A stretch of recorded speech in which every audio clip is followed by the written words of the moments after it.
आज की जो वीडियो है उसका टॉपिक ये है कि हम एफएससी के बाद या एफए के बाद ऑस्टिन यूनिवर्सिटी में कैसे अप्लाई कर सकते हैं और हमारे पास कौन कौन से ऑप्शंस हैं जिनके ऊपर हम ऑस्ट्रिया के अंदर बैचलर स्टडीज़ कर सकते हैं और क्या ये एफएससी के बाद या एफए के बाद डायरेक्ट एडमिशन पॉसिबल है ऑस्ट्रियन यूनिवर्सिटी में। तो इसके बारे में मैं आज आपको डिटेल के साथ एक्सप्लेन करूँगा।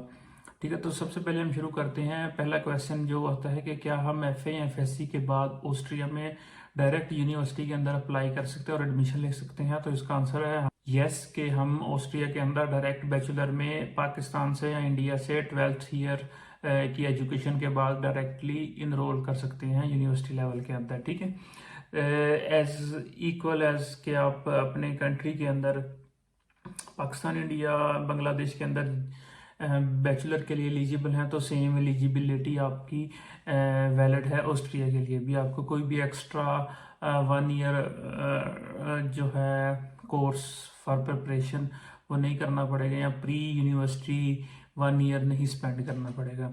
सेकंड ऑप्शन ये आती है कि आपके पास कौन कौन से ऑप्शंस हैं बैचलर में डायरेक्ट एडमिशन के लिए। तो इसमें मेडिकल यानी कि डॉक्टरी के अलावा आपके पास सारे ही ऑप्शन अवेलेबल हैं। सिर्फ लिमिटेशंस आती हैं कि क्या वो कोर्स इंग्लिश में अवेलेबल है या आपको जर्मन में जाना पड़ेगा। तो इसके लिए हार्ड एंड फास्ट रूल तो कोई भी नहीं है, लेकिन आपको ये सर्च करना होगा कि क्या आपका कंसर्न कोर्स जो है वो इंग्लिश में ऑफर्ड है। लेकिन उससे पहले जो चीज़ इंपॉर्टेंट आती है वो ये आती है कि आपने जो बैचलर से पहले की डिग्री है, यानी कि आपकी 12th की जो डिग्री है, क्या वो आपने साइंस सब्जेक्ट्स के साथ की है, बिजनेस सब्जेक्ट्स के साथ की है या आपने जनरल जो है सब्जेक्ट्स उनके साथ की है। तो इस चीज़ को आपने अपने जहन में रखना है बिफोर अप्लाइंग। ठीक है, सबसे इम्पोर्टेंट जो डॉक्यूमेंट है बैचलर में एडमिशन के लिए वो है आपका एलिजिबिलिटी लेटर। एलिजिबिलिटी लेटर आप अपने कंट्री की किसी भी यूनिवर्सिटी से बनवा सकते हैं। उस लेटर में सिंपली ये मेंशन होगा कि ये बंदा, इसने 12th में इतने स्कोर किया है, लेट्स सपोज इसने 70% स्कोर किया है, तो इस 70% स्कोर के साथ ये हमारी यूनिवर्सिटी में बैचलर लेवल के इस कोर्स में अप्लाई करने के एलिजिबल है। इसका जो बेसिक एलिजिबिलिटी क्राइटेरिया है वो जो है वो पूरा होता है। लेट्स फॉर एग्जांपल आपने एफएससी की है मेडिकल सब्जेक्ट्स के साथ या इंजीनियरिंग सब्जेक्ट्स के साथ लेट्स से, और आपने वो किया 2020 में और आपके जो ग्रेड्स थे वो थे 75%। आप पंजाब यूनिवर्सिटी में जाते हैं, आप उनसे पूछते हैं कि आपका जो है बैचलर्स इन फिजिक्स का जो है एडमिशन क्राइटेरिया क्या है। मैं मेरिट लिस्ट की नहीं बात कर रहा, तो एडमिशन क्राइटेरिया अगर आप चेक करें उनकी वेबसाइट पे होगा कि जी बंदे ने साइंस सब्जेक्ट्स के साथ 12th कंप्लीट की हुई हो और उसका जो है पासिंग मार्क्स जो हैं 12th में वो 60% हो। तो आपने सिर्फ उनसे, उस डिपार्टमेंट के हेड से ये लेटर लेना है या रजिस्ट्रार से ये लेटर लेना है कि मेरी एफएससी जो है उसमें इतने नंबर हैं, ये मेरा रोल नंबर है, ये मेरी एग्जामिनेशन की डिग्री के ऊपर ये जो डेट है, और मैंने एफएससी में इतने नंबर लिए हैं 75%। इन 75 नंबर की इसकी बेस के ऊपर मैं पंजाब यूनिवर्सिटी में बीएससी फिजिक्स में अप्लाई करने के एलिजिबल हूँ। ठीक है, सिंपल उनके लेटर हेड के ऊपर आपने ये लेटर ले लेना है। ठीक है, इस लेटर को जो है हमने एडमिशन प्रोसेस के लिए एडमिशन में जब अप्लाई करेंगे तो वो यूनिवर्सिटी को सबमिट करवाना है। ठीक है, ये सबसे इम्पोर्टेंट डॉक्यूमेंट है जिसकी बेस के ऊपर ऑस्ट्रिया में आपको बैचलर लेवल पे एडमिशन मिलेगा। ठीक है, दूसरी चीज़ ये है कि अगर आप डायरेक्ट आपको इंग्लिश रिलेटेड सब्जेक्ट्स नहीं मिलते हैं, ठीक है, तो वो मैंने एक सेपरेट वीडियो बनाई हुई है कि आपने जो यूनिवर्सिटी की रिक्वायरमेंट्स हैं इसके बाद और कौन कौन सी हैं, कि आपने इंग्लिश इक्विवेलेंस लेटर लेना है, इंग्लिश आइल्स टोफल वगैरह करना है, या बाकी डॉक्यूमेंट्स वो आप मेरे चैनल से वीडियो ले सकते हैं। तो क्वेश्चन ये है कि अगर आप का दूसरा मेथड क्या, आपको जर्मन भी नहीं आती और आपको मतलब इंग्लिश में वो कोर्स नहीं मिलता, तो इसका जो है प्रोसीजर वो ये है कि आपको A2 लेवल का जर्मन लैंग्वेज का एग्ज़ाम अपने कंट्री से बिफोर अप्लाइंग फॉर एडमिशन पास करना होगा, ठीक है।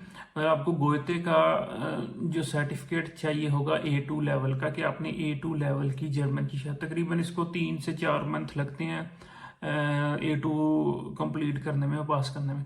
तो आपने A2 पहले पास करनी है, और A2 पास करने के बाद आप किसी भी यूनिवर्सिटी में, ऑस्ट्रिया की किसी भी पब्लिक यूनिवर्सिटी में अप्लाई करने के लिए एलिजिबिलिटी क्राइटेरिया को मीट करेंगे। अगर आपके 50% FA में मार्क्स हैं प्लस आपने A2 कंप्लीट की है, तो आप तकरीबन 95% कोर्सेज जो यूनिवर्सिटीज ऑफर कर रही हैं बैचलर लेवल पे, उस पर आप डायरेक्टली अप्लाई कर सकते हैं, ठीक है। तो उसमें होगा क्या कि वो आपको 1 साल के लिए या 1.5 साल के लिए डायरेक्ट जर्मन लैंग्वेज में इनरोल करेंगे पहले, ठीक है। लेट्स सपोज कि आपने 2022 में अपनी 12th कंप्लीट की है, आपके 75 मार्क्स हैं, 75% या 70% या 65% मार्क्स हैं, और आपने A2 जो है गोएते का पास कर लिया। अब आप अप्लाई करते हैं यूनिवर्सिटी ऑफ साल्सबर्ग में, let's says bachelor in informatics यानी कि बैचलर इन कंप्यूटर साइंस में आप अप्लाई करते हैं, तो वो आपको एडमिशन दे देंगे bachelors in computer science in condition with language, ठीक है। तो आपने पहला 1 साल जो है उसमें आपने B1 प्लस और B2 ये 3 जो हैं सेमेस्टर यानी कि 3 जो हैं उनके स्टेप्स जो है वो कंप्लीट करने हैं। अगर आपका A2 पास है और आपने B1 की क्लासेस ली हैं, तो आप डायरेक्ट B1 प्लस में जा सकते हैं, और B1 प्लस और B2 कंप्लीट करके आप 1 साल के अंदर अपनी बैचलर स्टडीज़ को जो है वो स्टार्ट कर सकते हैं। और अगर आपने डायरेक्टली अपने कंट्री से B2 किया हुआ है, तो आप डायरेक्ट अप्लाई कर सकते हैं, ठीक है।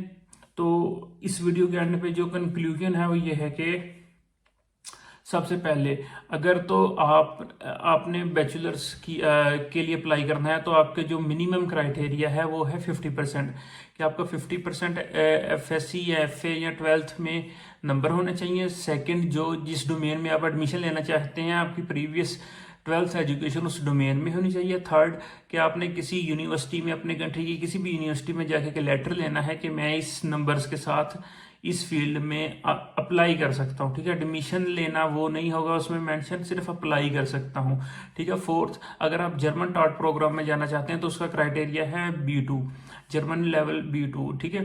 अगर आपके पास वो नहीं है तो आपको A2 मिनिमम जो A2 है वो पास करना पड़ेगा, और A2 पास करने के बाद आपको डायरेक्टली 1 साल जर्मन लैंग्वेज होगी और उसके बाद आपकी बैचलर स्टार्ट होगी।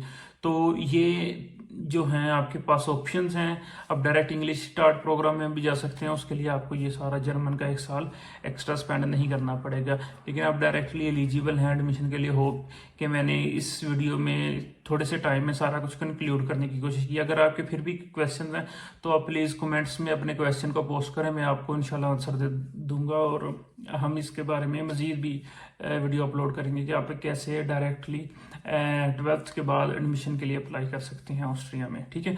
और मेन चीज़ जो एंड पे मैं आपको कंक्लूजन में बताना चाहता हूँ कि जो पब्लिक यूनिवर्सिटीज़ हैं या यूनिवर्सिटीज़ ऑफ अप्लाइड साइंसेज हैं, उनमें बैचलर्स के लिए कोई भी फीस नहीं है, वो सिर्फ 750 अंडर 750 पर सेमेस्टर आपने फीस सबमिट करवानी है। और लैंग्वेज में भी अगर आप आते हैं तो आपको कोई एक्स्ट्रा पेमेंट नहीं करनी पड़ेगी, उनकी 700 फीस है, और समथिंग लाइक 33 यूरोज जो है नॉर्मल पब्लिक यूनिवर्सिटी में वो आपके एक्स्ट्रा जो हैं एडमिनिस्ट्रेटिव चार्जेस हैं, तो 750 पर सेमेस्टर, जो कि बहुत ही चीप है ऑस्ट्रिया में फॉरेन स्टूडेंट्स के लिए, ठीक है।